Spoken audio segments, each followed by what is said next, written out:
Oi, professora, bom dia, ou boa tarde, ou boa noite, não sei qual vai o vídeo, mas, então, eu preferi gravar um vídeo, até meio assim, acho que eu não vou nem editar ele, mas por questão pra ser, tipo, uma discussão, uma conversa sozinho, maluco, mas esse papo é um papo de maluco, na minha concepção até, né, porque é tudo muito subjetivo. Mas enfim, eu preferi gravar um vídeo porque fica mais claro do que escrita nesse caso, pelo menos pra mim. Prefiro falar sobre, eu vou falar sobre a bala, a Border Toast lá, que tu levou pra gente, obrigado, até tava gostosa a bala. E sobre o festival do Miller Bom Gourmet.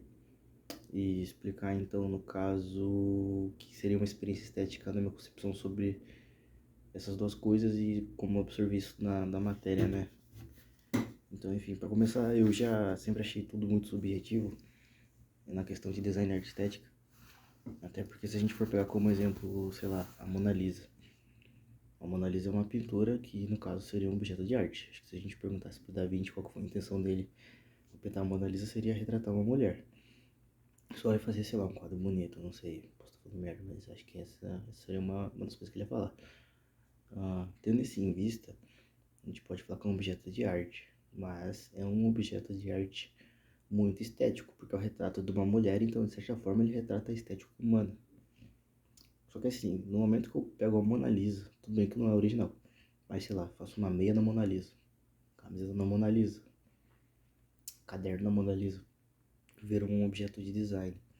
Então, eu acho que tudo depende muito do contexto, da coisa e também da experiência de quem está utilizando ela. Porque mesmo que eu, Eduardo Padovani, saiba que a Mona Lisa é uma obra de arte, se um cara que nunca viu a Mona Lisa simplesmente compra uma camisa e começa a usar pra ele, não é uma obra de arte, tá ligado? Porque ele não sabe o que é a Mona Lisa, pra ele é só uma camiseta com um desenho qualquer. Então, acho que muito do que eu aprendi nessa matéria é essa questão da subjetividade das coisas. Então, voltando para a pauta normal, né? A questão da bala, se a gente fosse dissertar sobre ela, ela é só uma bala, tecnicamente, mas tudo depende da referência de quem está consumindo a bala, de quem vai comer a bala, por exemplo, ou até de como ela é servida, né? Que entra a questão de experiência estética. Por exemplo, ali em questão, você serviu, entre aspas, a gente ficou jogando elas na mesa ali, foda-se, é bala, beleza. A gente vai lá e pega a bala. Mas agora, se eu pego aquela bala com embalagem sem embalagem, vai, tiro a embalagem dela, coloco ela numa prataria específica e levo num restaurante específico, cobro R$ 300 para você pedir essa bala como sobremesa. E falo, sei lá, que foi um chefe muito renomado que fez, eu não manjo muito disso, mas sei lá, o Jacan. Essa bala vai adquirir um peso conceitual gigantesco em que pessoas vão chegar lá e vai ter louco que vai pagar trezentão numa balinha de 5 centavos, 30 centavos, sei lá, e vai comer ela e vai super avaliar ela e falar que é um item lendário da maior gastronomia, assim como aquele maluco lá que a gente viu na aula que fez um restaurante ficar no top 1 sem ver ninguém, ou assim como a formiga no abacaxi lá, que era uma comida indígena, mas eu também acho que é uma grande discussão essa parte da formiga no abacaxi, porque se alguém não conhece os indígenas e também não conhece nada, a pessoa vai acabar lá também achando que é uma comida totalmente gourmetizada. Ou se for uma pessoa totalmente ignorante de comida, vai achar que aquilo lá não é comida. A pessoa vai chegar lá e vai falar: Mano, lá no campo a gente mata as formigas. Por que eu vou comer formiga se eu posso pegar no chão? Tá, sabe? Um cara, sei lá, um fazendeiro. Ele nunca vai comer aquilo, provavelmente, porque ele vai achar que estão dando porcaria pra ele. Ele vai achar que estão zoando ele. Eu acho que essa é a questão da subjetividade. Aí na questão, eu dei outro exemplo, né, com a bala, mas eu falei que ia juntar os dois. É que nem é o festival gourmet. Naquele festival do Bom Gourmet, desculpa, a gente viu na própria aula que dava pra servir até comer McDonald's lá. Pô, mas McDonald's é um fast food, né? Para os americanos seria junk food. No caso, seria considerado comida lixo até pra eles. Por que que do nada a comida lixo virou gourmet, entendeu? Por que que a gente tem que... Por que que... O que que faz essa comida lixo, entre aspas, virar um objeto de tanto valor assim pra gente comer num espaço gourmet especial? E acho que é aí que vem a ideia de vender uma experiência, né? porque aí eles utilizam do design, dos símbolos, de toda a simbologia assim de, olha lá, quando você falou que o cara falou que viu Londres lá, eles pegam e usam toda essa lógica, essa simbologia para te vender uma coisa que se fosse em outra situação, com outra lógica, você simplesmente não ia consumir ela.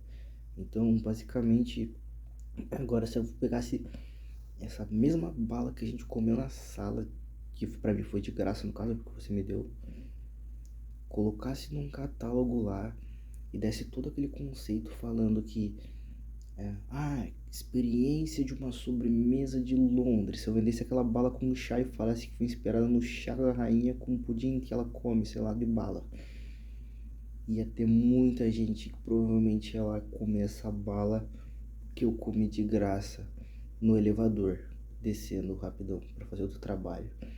Mas enfim, eu acho que é isso. Acho que o que eu aprendi com essa matéria, não sei se eu precisava fazer essa finalização, mas acho que é interessante, é que tudo é questionável. Por mais que seja gourmet, por mais que seja importante, tudo depende muito de como é apresentável.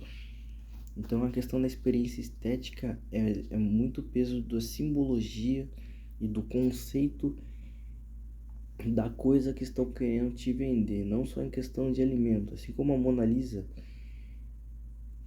é uma experiência você chegar lá e assistir não, você não assistiu o quadro, né?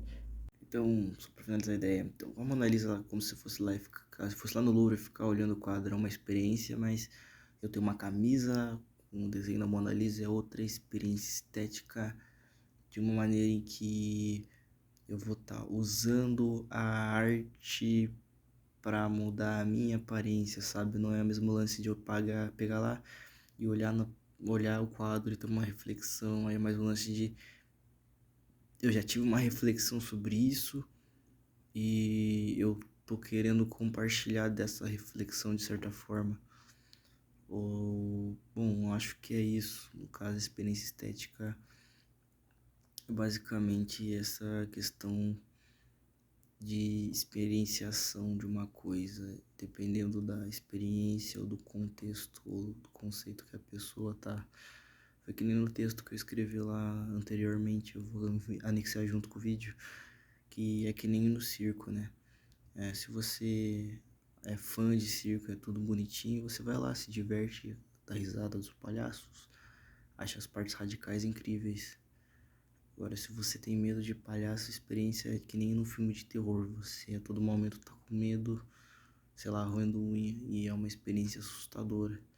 E é o mesmo ambiente, vendido da mesma maneira, mas a simples carga pessoal das pessoas afeta na experiência. Eu acho que isso é um ótimo exemplo de experiência estética.